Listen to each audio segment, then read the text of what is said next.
Thanks to our friends at The Motley Fool for sponsoring this video. Visit fool.com/ASYM for the top 10 stocks to buy right now.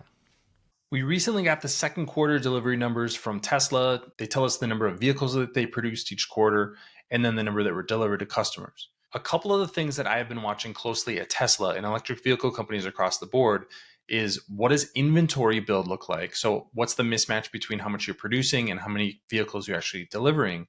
And then what does pricing look like and what's the impact on margins?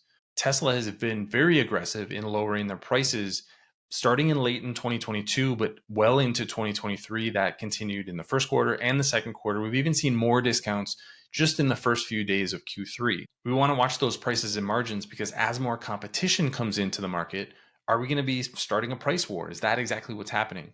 Seems like that might be the case. So I want to dig into a couple of numbers and preview what we should be looking for when second quarter results are announced.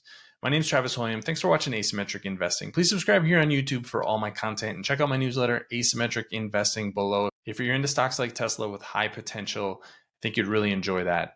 I want to start with a couple of charts, and this is data that I have pulled over the last few years. The first one is the inventory story. This is something that not a lot of people are talking about, but I think it's really alarming how quickly Tesla's inventory is building. Over the last 4 quarters, and this is based on those production and delivery numbers, Tesla has produced 88,000 more vehicles than it has delivered. You might say that makes sense because they're growing really quickly. You need to build inventory. That theoretically would be the case. But if we look at the same numbers from the beginning of 2018 through Q2 2022, so a 4.5-year span, Tesla inventory increased 12,137 units over that period of time. So 12,000 units over 4.5 years, and then over 4 quarters, 88,000 units.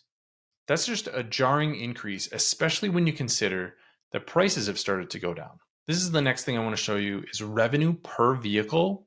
Again, we don't have the second quarter numbers yet, so I will add that to this chart when that comes out. But revenue per vehicle has dropped from $57,331 in the second quarter of 2022 to $47,207. So a $10,000 decline over the past year. Over the same period of time, as you would expect, gross margin per vehicle has dropped by a very similar amount.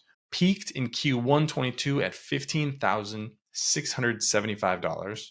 And the last quarter was $8,719. So close to a 50% drop in the profit margin that Tesla is making on each vehicle that it sells. The reality for Tesla is that this is a manufacturing company. I know that a lot of people want to call it a tech company, want to call it a software company, but when they're building out capacity, they're building manufacturing plants. Those plants have to keep churning out vehicles to be profitable. And the challenge with a manufacturing business is how much product are you going to produce and what can you sell it for?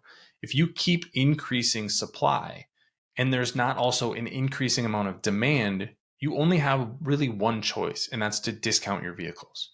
That's exactly what Tesla has done. And the price reductions that we've seen over the past 7 or 8 months is really an indication that demand is not what it used to be. And there's history behind this as well.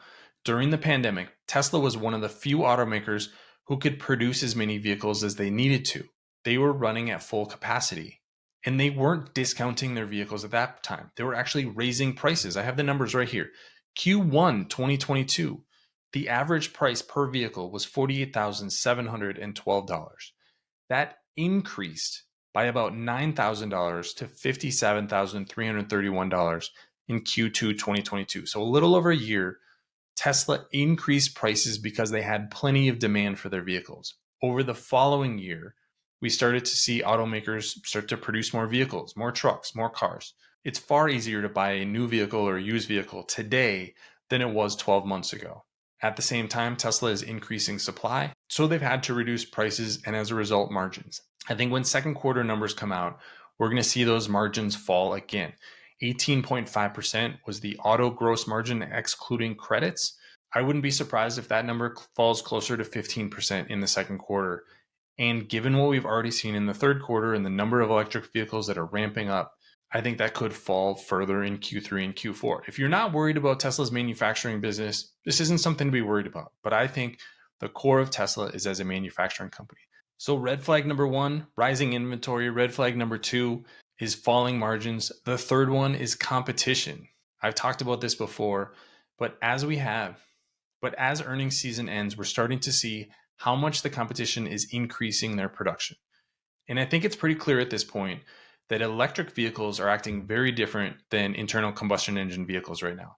There's still a lot of demand for big SUVs and trucks, but it seems like electric vehicles, there's a set amount of demand. And as everybody is increasing supply, they're starting to fight over the same pie.